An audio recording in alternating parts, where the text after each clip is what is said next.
So, YouTube made easy. That's what they saying? Oh, okay. Welcome to Life of Nix. I don't really got much to say, so I'm just gonna get into it. YouTube made easy. Yeah, because that's what they saying. That's what I've heard. That's what I've seen. Apparently, YouTube is handing out views for the people who is little to no subscribers. For people just showing up and being consistent. So, I am Nix. We finna get into this.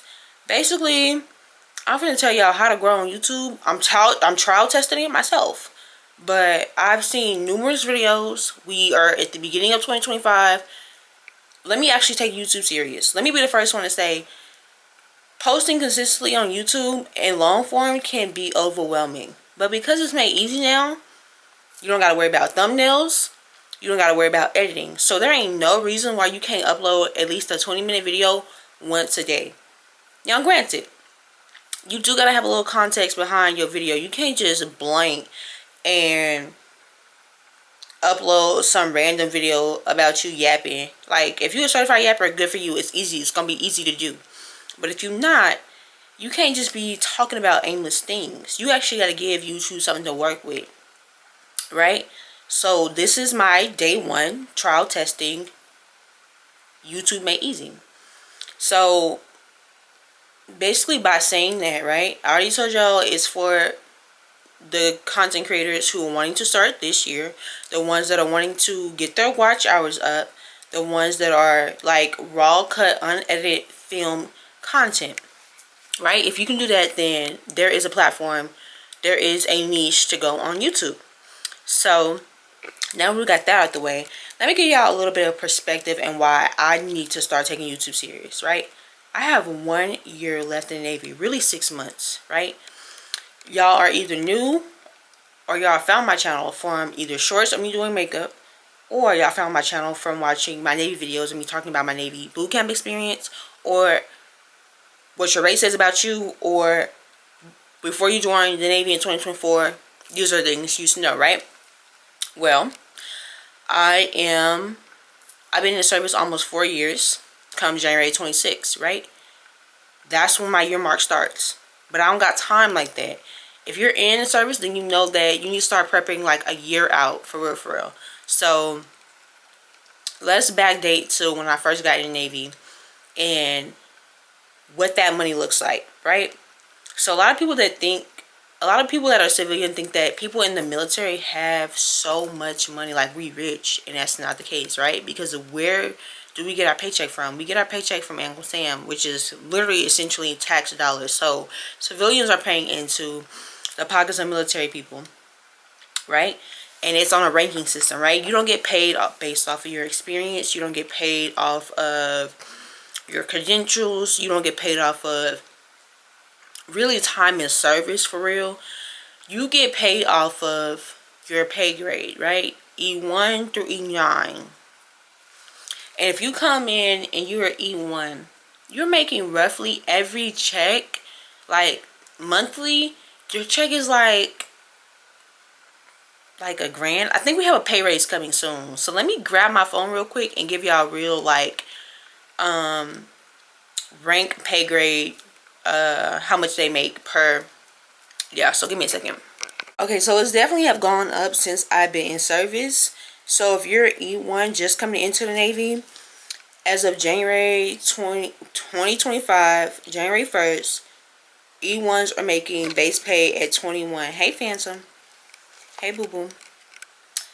E1s are making about 2,100, right? But that's broken up into 2 checks. That's, you don't have any dependents, you're not married, you don't have children, anything like that, right?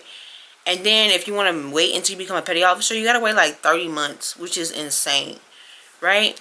I joined back in COVID during 2021, and the base pay for E1 was like 12. I would have to look it up. Let me look it up real quick. I don't want to shoot from my hip and tell y'all some wrong numbers. So I'm gonna look up E3 because I came in as E3. E3 paid for Navy 2021. I found something that says active duty pay 2021. Alright, so if you were E1 in the military, or my bad, E3 in the military during COVID, and you had less than 2 years, you were getting paid $2,100, broken into two. That's no dependents, no children, like that, right? I came in the winter time in the military, and I got orders to Virginia, and I had a car note. My car note was like $300. My phone bill was like $100. And again, I'm only getting paid, after taxes taken out, like maybe roughly $900 per check, right? I'm degreed, so there's no way I should have enlisted anyway. But you know, things happen. You get talked out of different things. It is what it is.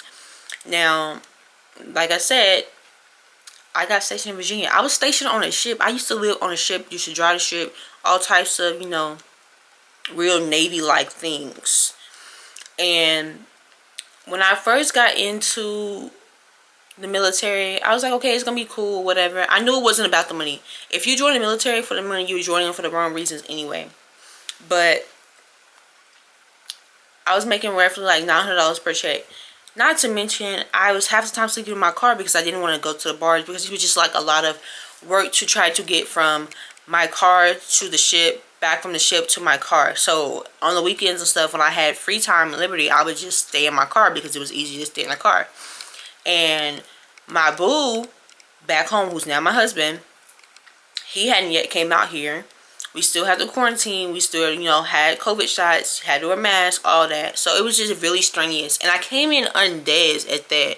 So it was just a whole bunch of, I'm working hard. I'm doing heavy manual labor. I'm not making really no money. Like, the amount of expenses I got to check ratio, I was living paycheck to paycheck. And I feel like anybody at this point, if you're not taking YouTube serious, this is your motivation to start taking YouTube serious. Like, especially if you're military, like, start documenting your story, because you'll never know when you're going to get out.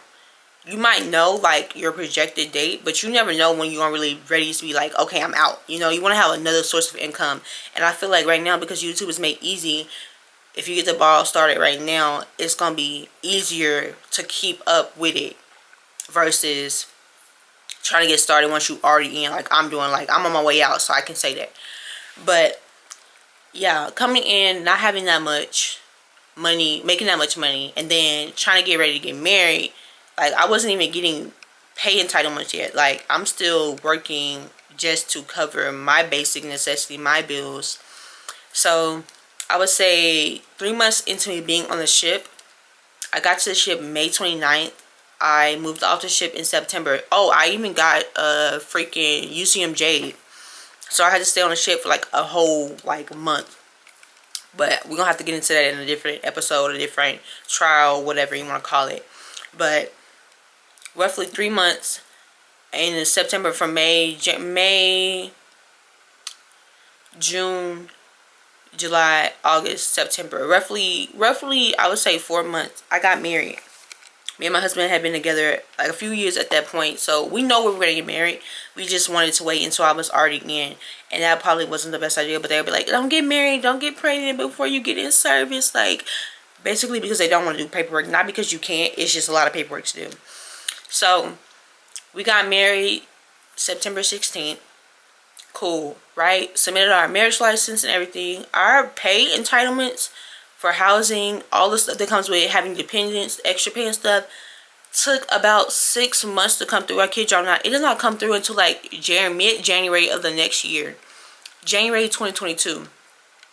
And like I said, we was doing COVID, so we were on housing list. We were looking for apartments. Things were really tight. People's list, housing list was backed way back up. Like, nothing was available. Like, when I tell you I was sleeping in my car, I was sleeping in my car not because I wanted to, but because I had to.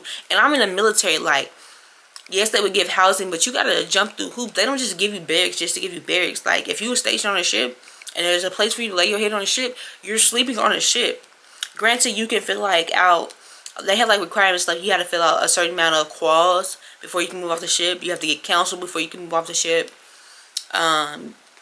Stuff like that. So I'm not saying like it can't be done, but it's just not like a, automatic entitlement to you. Like, living off the ship is a privilege, and they make it very much so known that. So even once I got my stuff situated for me to move off the ship, I was already about to get married, so there was no point in me doing that. Now time came for me to move off of the ship and like have a transit back and forth to work.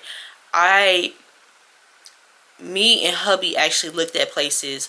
The housing list for apartments was backed up. The housing list for military housing was backed up. Like, luckily I was made to grow up faster, so I didn't have a problem like looking at houses or looking at duplexes or, you know, outsourcing. So luckily we were able to find our first like duplex in Virginia, where we stayed for about 2 years before we got ordered somewhere else. And that rent was like $1,000. Granted, I just told y'all we weren't getting paid our housing allowance yet, so we're now paying out of pocket. Keep in mind, as an E3, I was only making $2,100 a month. Like, a month. That was it. Nothing more, nothing less. That's not extra. I wasn't getting my housing allowance yet. I wasn't getting the BAS, which is basic subsistence allowance, because when you live on a ship, they cook on the ship for you, so you don't really get that entitlement. Even if you do move off the ship, like if you move off the ship on your own, then you still got to pay BS because you live technically on the ship, you know. So I wasn't getting the extra subsistence housing pay stuff that I was supposed to be getting yet. So I was paying out of pocket. I told y'all my condo was like $300 or $400. My phone bill was $100. Now I gotta pay half of the rent, front $500. On top of that, my spouse is now coming out here, so you know, he's starting to get work. So it was just a lot going on and trying to maintain. So of course I literally had to take out a loan to cover that. So I just feel like that was a bit much, and people be trying to make it seem like people in the military got money for real. When you come into the military, you really don't got money like that. Like, you really don't got money like that. So y'all, Phantom just came in here, he scared me. Anyways, so fast forward, we was in that cycle, finally got our housing allowance and stuff like that, started to settle out. Now we paying for the wedding, but we had loans that we had to take out to cover the couple months prior to we getting our house allowance. So now we paying off credit cards, or I'm paying off credit cards. And so it was like, bro, I can't win for losing at this point. So the military only sets you up so good. The military is going to make sure you have a bed to lay your head in, a meal, once a meal, like 3 meals a day. So once you eat 3 times a day, but you know, there's slots, and a bed to lay your head in. That's it. When I tell you that being in the military is very minimalistic living, right? The military don't really care about your family. They care about you. So whatever you got to do for your family and work around it, your schedule, your finances and stuff, you have to do that for yourself. They're not going to do that. Granted, there are resources. However, not everybody knows about the resources, and people be like, oh, well, nobody told me, so you got to go figure it out for yourself, or I don't know how to tell you, so because nobody told me. Like, it's really a game. So this is really me putting out on tea about the military and YouTube, because if I had known what I knew now, there is no way that I would have literally not picked up my camera a long freaking time ago. And let me be the first to tell y'all, stop vlogging. I don't care. Stop vlogging. Vlogging is not going to grow your channel if your following, your community does not know who you are as a person. I mean, as a creator, they're not going to care who you are as a person because they don't know you yet. So, like I said, if I had to know what I knew now, as far as the military, I would have told y'all my whole military story. Obviously, there's some things that I couldn't tell y'all, but we're going to fast forward. So now that I have, you know, went through the nitty gritty, I came in on this, I picked my rate.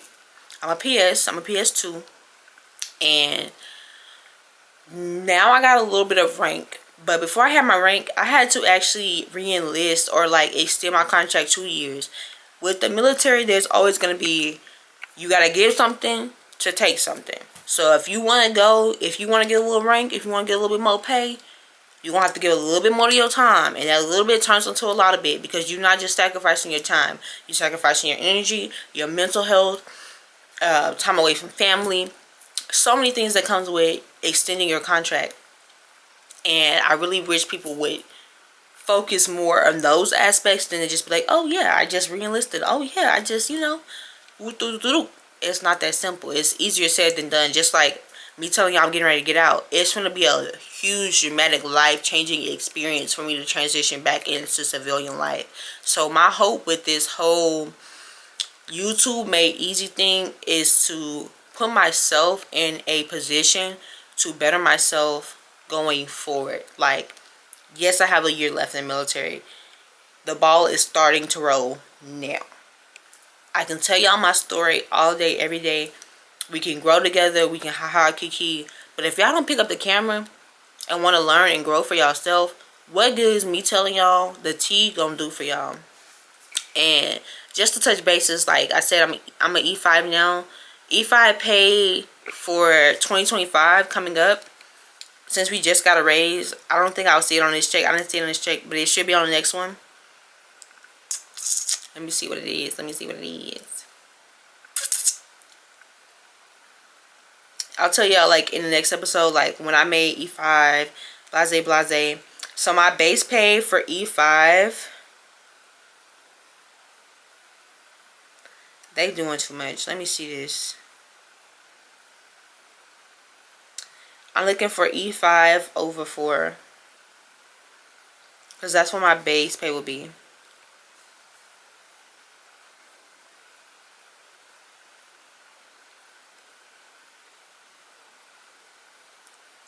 Over 4 years. So the base pay is based off of time in service as well as pay grade. So, and if you're out to sea, because you also get sea pay. But because I'm not attached to it right now, I'm not getting sea pay.